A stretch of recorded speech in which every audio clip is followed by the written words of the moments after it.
விஜய் வந்து காவேரியோட அம்மாவை பார்க்குறதுக்காக அவங்க வீட்டுக்கு வராங்க. காவேரி உடனே விஜயை பார்த்ததுமே அழ ஆரம்பிச்சிருந்தாங்க. 2 நாளாக நான் உங்களுக்கு ஃபோன் பண்ணிகிட்டே இருக்கிறேன், ஆனால் நீங்கள் பேசுனதை பார்த்ததுமே எனக்கு பயமாகி போச்சுது அப்படின்னு சொல்லவும், என்ன காவேரி, நான் சும்மா விளையாடினேன், நான் வந்து 2 நாள் ஃபோன் எடுக்கலன்னு உனக்கு எப்படி இருந்துச்சுது, ஆனால் நீ என்னை எத்தனை நாள் நீ வெறுப்பேற்றிருக்கிற அப்படின்னு சொல்லி அவங்க சிரிக்கவும், போங்க உங்கள் விளையாட்டுக்கு வர இதே கணக்கே இல்லாமல் போச்சு அப்படிங்கிறாங்க.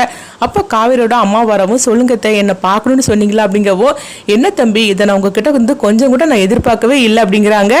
என் பொண்ணை வந்து கான்ட்ராக்ட் மூலமா நீங்கள் கல்யாணம் பண்ணியிருக்கிறீங்க, அப்படி இருக்கும்போது இப்போ வயிற்றுல நீங்கள் ஒரு குழந்தைய கொடுத்துருக்கிறீங்களே, இதுக்கு என்ன அர்த்தம் அப்படிங்கிறாங்க. இது கேட்டதுமே விஜய் சொல்கிறாங்க, எப்போ நான் காவேரியை வந்து மனசார நேசிக்க ஆரம்பிச்சோன்னோ அப்போவுமே அவள் வந்து என் பொண்டாட்டி ஆகிட்டா, இதுக்கு மேலே கான்ட்ராக்டுக்கு எந்தவித அர்த்தமும் கிடையாது, அவள் என் பொண்டாட்டி, அவள் வயிற்றுல உள்ளது என்னுடைய குழந்தை, அவளை நான் என் வீட்டுக்கே நான் அழைச்சிட்டு போகலான்னு சொல்லி நான் முடிவு எடுத்துட்டேன் அப்படிங்கிறாங்க.